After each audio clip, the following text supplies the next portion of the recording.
आज के इस वीडियो में आपको हम केमिस्ट्री के 3 ऐसे इंपॉर्टेंट क्वेश्चन बताने वाले हैं जो कि 100% आएगा। आप देख लीजिए, कहीं ऐसा ना हो कि आपको वहां पर पछतावा हो कि हाँ अगर वीडियो देखे होते तो हमारा नंबर अच्छा आ जाता। तो यहाँ पर देखिए, ये जो सवाल दिया है 3 सवाल बताएंगे आपको जो कि केमिस्ट्री के इंपॉर्टेंट है और ये 4 नंबर का पूछा गया है। देखिए यहाँ पर देखिए, पीएच को परिभाषित कीजिए। और आपको पता है अम्ल क्षार वाले चैप्टर में पीएच का बहुत ही महत्वपूर्ण जो है भूमिका है, तो पीएच से संबंधित तो क्वेश्चन उठाएगा ही। इसका हाइड्रोजन आयन का सांद्रण क्या होगा, तो पीएच की परिभाषा सबसे पहले ध्यान सुनिए। यहां हम जो है इस पेन से लिखें, आपको काली पेन से ही हेडिंग डालना है। तो पीएच की परिभाषा क्या है, किसी बिलियन का पीएच मान, किसी बिलियन का पीएच मान 10 की ऋणात्मक घात की वह संख्या, 10 की ऋणात्मक घात की वह संख्या जो उस बिलियन के हाइड्रोजन आयन H+ सांद्रण को मोल प्रति लीटर या मोल लीटर इनवर्स में प्रदर्शित करते हैं। ये इसकी परिभाषा है। 2 नंबर आपको परिभाषा से मिलेगा। और दो इसका संबंध क्या है, ये संबंध है 2 नंबर इससे मिलेगा। पीएच, पी को थोड़ा नीचे यानी छोटे लेटर में करना, एच को बड़े लेटर में। पीएच बराबर -log10 H+, ये आधार में है, ये log10 नीचे साइड में है। या फिर इसी को लिख सकते हैं H+ बराबर 10 की पावर -, पहले माइनस को हटा दिया गया था तो यहाँ पर माइनस लग जाता। ये लॉग जब उधर जाएगा तो लॉग जब भी उधर जाएगा तो ये 10 की पावर में हो जाएगा। तो ये आर का मतलब इसी के नीचे लिखना होगा, तो आप इसी के नीचे भी लिख देना। आप इतना कर देंगे तो आपका 4 नंबर कहीं पर भी नहीं जाए, काफी इंपॉर्टेंट है।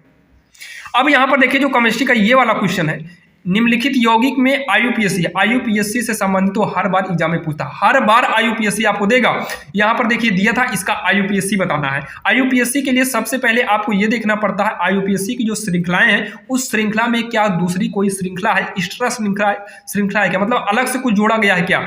तो हमेशा सी और एच तो इसकी भूमिका होती है। यहाँ पर जो ओ आ गया है ये एक्स्ट्रा वर्ड आया है, तो ओ जो एक्स्ट्रा आया है, आप देखिए सी कितना है, 1 2 3, यानी कि ये बीचों बीच में है, यानी कि इधर से भी दूसरे नंबर पर है, इधर से भी दूसरे नंबर पर है। तो इसका नाम जो होगा प्रोपेनोन 2 होगा, क्योंकि दूसरे नंबर पे है, दूसरे नंबर पे ओ के लिए नोन लगता है तो प्रोपेनोन होगा। बाकी इसका कंप्लीट अगर आप रूल देखना चाहते हैं तो आपको कंप्लीट रूल भी बता दिया जाएगा। और इसका जो नाम होगा, यहाँ पर ओ ए जुड़ा है तो आप सी को काउंट करिए, 1 2 3 4 5 6 से हेक्सेन होता है तो यहाँ हेक्सेन होगा। तो यहाँ पर ओ एच मतलब नॉन होता है, तो हेक्सेनॉल किनारे 1 पर ही है तो हेक्सेनॉल 1 कर दिए। अगर ये यहाँ पर होता तो हेक्सेनॉल 2 कर देते, यहाँ होता 3 कर देते, यहाँ पर होता तो काउंटिंग इधर से करते और 3 पर ही है। तो इस तरीके से ये दोनों क्वेश्चन आप पढ़ लेना। इससे संबंधित आईयूपीएससी से संबंधित भी हर बार 2 नंबर का क्वेश्चन पूछा जाता है, जो कि काफी इंपॉर्टेंट सवाल थी, ये वो क्वेश्चन था ये। अब यहां पर हम बात करें ये वाले क्वेश्चन की, तो ये वाला क्वेश्चन भी काफी इंपॉर्टेंट है, जो कि 2 अंक है। बाकी ये 4 अंक वाले में भी कभी कभी पूछ लेता है। तो आप ध्यान दीजिए, कार्बन की चतुष्फलकीय संरचना पर टिप्पणी लिखना है। तो कार्बन के बारे में लिख दीजिए। कार्बन का परमाणु क्रमांक कहाँ पर है, 6 है, तो परमाणु का क्रमांक 6 है। इसका इलेक्ट्रॉनिक संरचना या इलेक्ट्रॉनिक विन्यास क्या होगा, 2,4 होता है।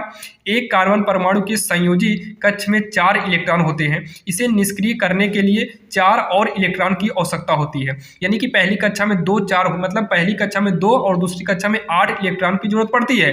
तो दूसरे में 4 है, यानी कि 4 और चाहिए तो 8 हो जाता। तो 4 इलेक्ट्रॉन होते हैं, इसे निष्क्रिय करने के लिए 4 और इलेक्ट्रॉन की आवश्यकता होती है।